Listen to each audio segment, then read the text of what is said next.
Oh, just an FYI, because I forgot to mention it again in this video that I did mention it in a previous one, I will be doing all of Clapton's collaborative albums in which he collaborated with other artists, Eric Clapton with, in a separate video when I'm done with his solo studio albums.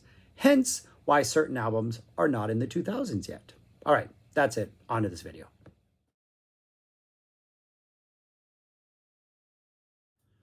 What's up, people? I'm Shaggy the Opinionated Hippie, and this is part 70s, 80s, 90s, part 4 of my reviewing and ranking Eric Clapton studio albums.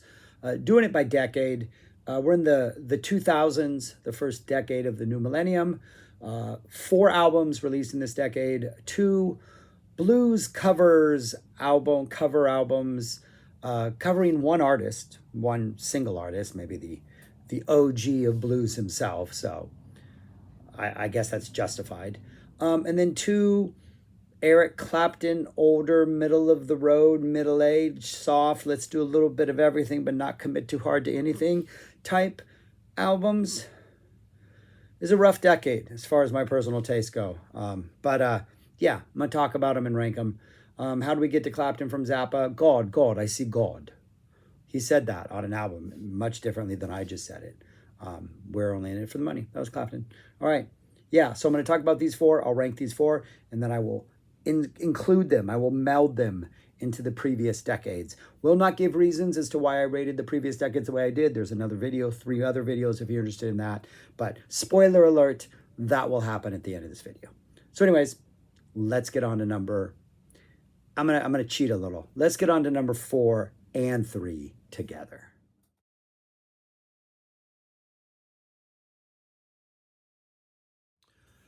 Number 4 and number 3 are the 2 all covers albums he did of Robert Johnson material. Me and Mr. Johnson, which came out first in 2004, I believe. And then I think it was actually that same year when Sessions for Robert J came out. Yeah, it was later that same year in December. And they're cover albums of all Robert Johnson songs. So yeah, you can't complain about the source. We know Clapton loves the blues. But I've said it before, I'll probably say it again. I'm not a fan of covers albums, and I prefer when Clapton does the blues. I really like it. I like his format of got one soft rock song, got some middle of the road rock songs, maybe a traditional rock song, gonna drop a couple blues jams in on those albums, really commit to those, probably be the longest tracks on the album, really gonna shred. Live, throw more in there than I even do on albums. But this kind of stuff, I don't know, it just doesn't interest me. I do, as the final list will verify, I think both of these are better than From the Cradle. Maybe it's because they're all Robert Johnson songs. And I do think that the Sessions for Robert J is better than Me and Mr. Johnson. I think it feels looser and more eclectic. I think the recording sessions for that were a little more sporadic. There's a little more of a freewheeling kind of feel to that, maybe a little bit looser. I think they both have their strengths. I think on the original, on Me and Mr. Johnson, I think some of the faster, more upbeat songs are definitely the stronger tracks on there. Maybe because they're contrasting with more just like heavier blues. But it does sound like Clapton's having fun on like their red hot, hot tamales and red hots, or hot peppers, hot tamales and red hot peppers and red hots. Hot tamales and red hots. Whatever it is, he says it way too often. I think Last Fair Deal Gone Down sounds good. Love the tempo shifts in Milk Cow's Calf Blues. Yeah, there's some good songs on both of them. A lot of songs are things that, we've all heard before because they're Robert Johnson songs and everybody's covered them. But yeah, I mean, if you're a blues fan, and a cover fan, maybe you like this more. Sessions for Robert J has Sweet Home Chicago, which is a great choice. I do think the Blues Brothers version of Sweet Home Chicago is a little bit better. I like that. It's got a short little version of Ramblin' on My Mind, which Clapton's done to death throughout the decades, but it kind of sounds good. Traveling Riverside Blues is on here. There's some interesting good stuff on here, but for my personal taste, They're cover albums. They're nothing but blues.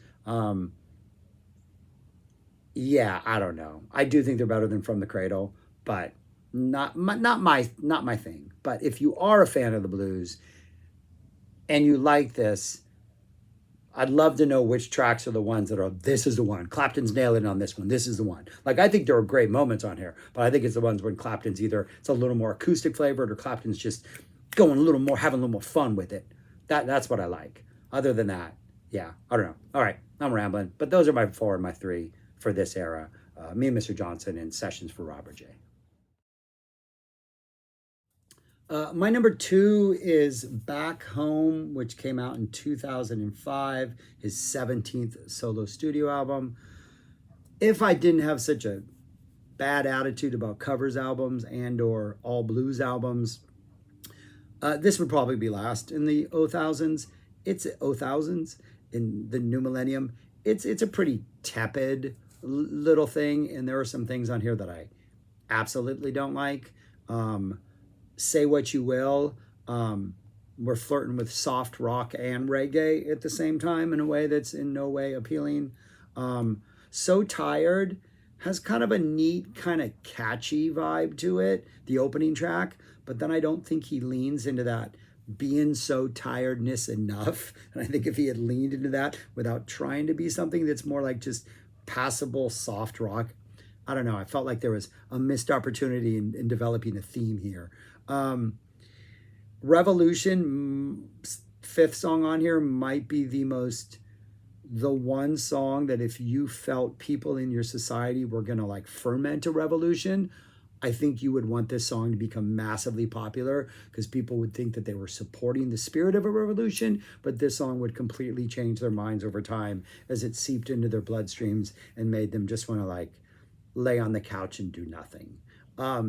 It's more soft rock, reggae-ish with horns. I don't think it's very good. There are some moments. There's a cover of George Harrison's Love Comes to Everyone, which soft rock could have been a Radiohead hit. There's another song, One Track Mind, which is some nice upbeat, breezy pop. I think could have been a Radiohead. I don't know if any of these were radio hits. There's a cover of Vince Gill's One Day, kind of just this mid-tempo type thing with some kinds of nice guitar licks throughout there. The closing Back Home has some nice acoustic balladry type feel, some nice musical vibe in it. Probably the highlight of the album is Lost and Found, which has this really nice, almost She's So Heavy, I Want You Beatles type ending jam. And I think somebody in the studio or somebody must have pointed that out because for some reason the song just abruptly cuts off a la She's So Heavy, just not as well or as effectively. But it was like, oh, okay, maybe that's a thing. And then the song Piece of My Heart has some really nice sort of nice organ that stands out enough that I remembered that it stands out enough on this song. Yeah, it's a pretty tepid album. It's pretty middle-aged, calm, not very fiery Eric Clapton. Probably is not better than those blues albums, but that's a personal thing. That's a me thing, but they're all really not that good. Yeah, that's number two of this decade. All right, on to number one. And my number one in the aughts is Reptile, his 2001 endeavor. One, it's way too long. It's like over an hour. You could have edited this down, and I think you have a much better album. Like, not just number one because the other three are not good, but maybe number one that when we combine them might be farther up the list if you kind of trim some of the fat. One of the pieces of fat you can trim is a song called I Want a Little Girl. Yes, he didn't write it. Don't know these people who did. As somebody who's been teaching elementary school my entire life, I got to deal with sexualizing girls or making girls a thing or using that as a metaphor. And it's I Want a Little Girl. At one point, he even mentions like the importance of her being able to cook, which I'm like, I'm done with this. I understand it's a song, it's blues, all that stuff. I don't think it plays well. So that's in the middle of the album. And unfortunately, it's after what might be the highlight. There were some good things on this album. The opener, Reptile, an instrumental, softy, kind of jazzy-ish, kind of harkens back to the debut. We start off with like a little maybe fun, loose instrumental. The vibe is good. Reptile starts a good vibe. There's a couple excellent covers on here. Cover of J.J. Cale's Traveling Light. Just nice slide work, nice soft, breezy type of thing, nice real groove to it.